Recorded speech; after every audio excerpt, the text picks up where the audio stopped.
As COVID-19 stops tourism worldwide, one beach resort in Mexico isn't taking any chances. Sayulita, on Mexico's Pacific coast, has cut itself off from the outside world.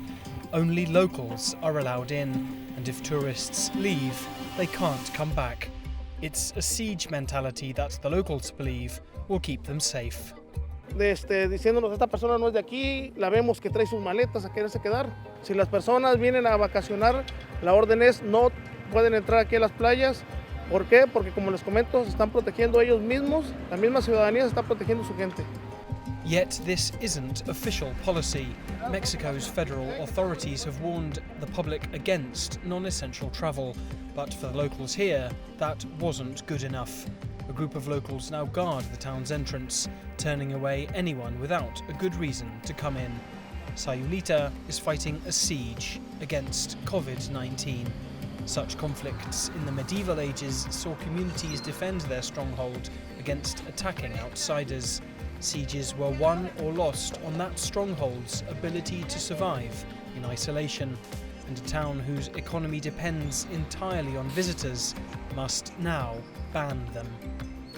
Es gente que sabe que económicamente les va a afectar bastante, pero lo primero que están viendo ellos, como le dio la orden del gobernador, es primero la salud de nosotros y después vendrán tiempos mejores para poder divertirnos y si se permite, si no seguir ya con las mismas labores y ya que venga la derrama económica. Sayulita is a beach resort in Mexico's Nayarit state, 2 hours drive from Puerto Vallarta. Home to 2,300 permanent residents, it's a popular getaway for international tourists who want to steer clear of the more established resorts. Its culture, though, remains firmly indigenous, given that Nayarit state is home to the Huichol people, who have long resisted outsider culture. They are doing the same again today, yet the isolation rule isn't hard and fast. In Sayulita, outsiders are still permitted. Water and groceries brought into the town by delivery men, who possibly bring the coronavirus with them. Pues desgraciadamente no tenemos aquí los medios para nosotros detectar una persona, pero la gente, como te comento, está muy alineada en este asunto. Si ven a alguien que presenta un síntoma de los que se conoce que ya como del COVID, realmente nos informan y nosotros hablamos a salud, como les comento. La coordinación es muy grande por parte del gobierno y cualquier indicio que nos diga que hay una persona infectada, se mueven los cuerpos de salud.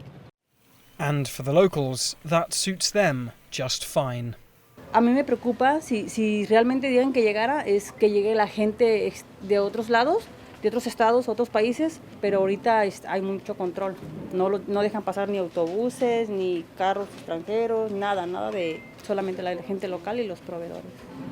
On the town's beach, normally packed during the current high season, surfers are the only people visible.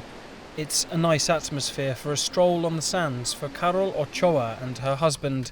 They're from California, but now own and operate a hostel in the town.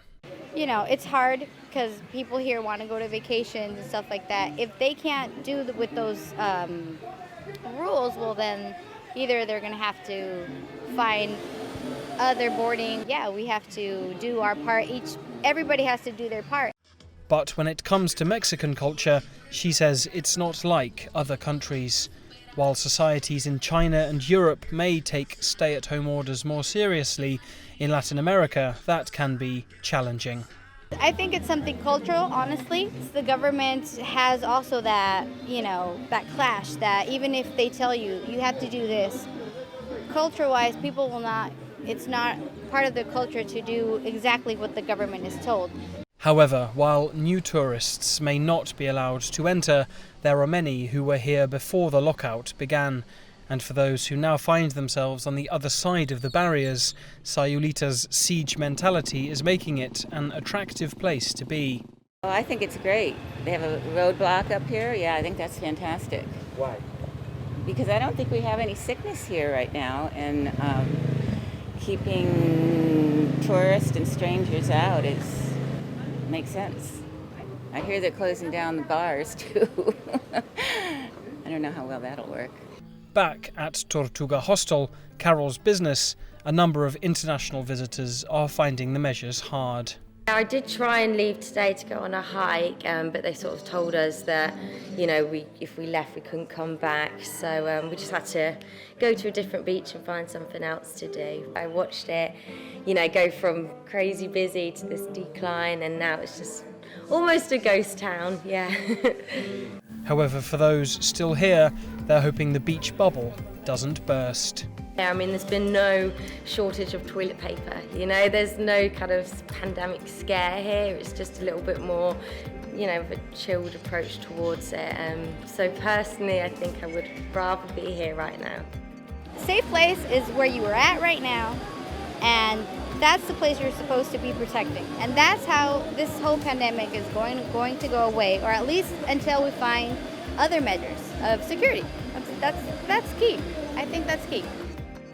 As social distancing and isolation appear to be the key to getting COVID-19 under control, given the extreme measures here, Sayulita may eventually become one of the safest places to be during the global pandemic.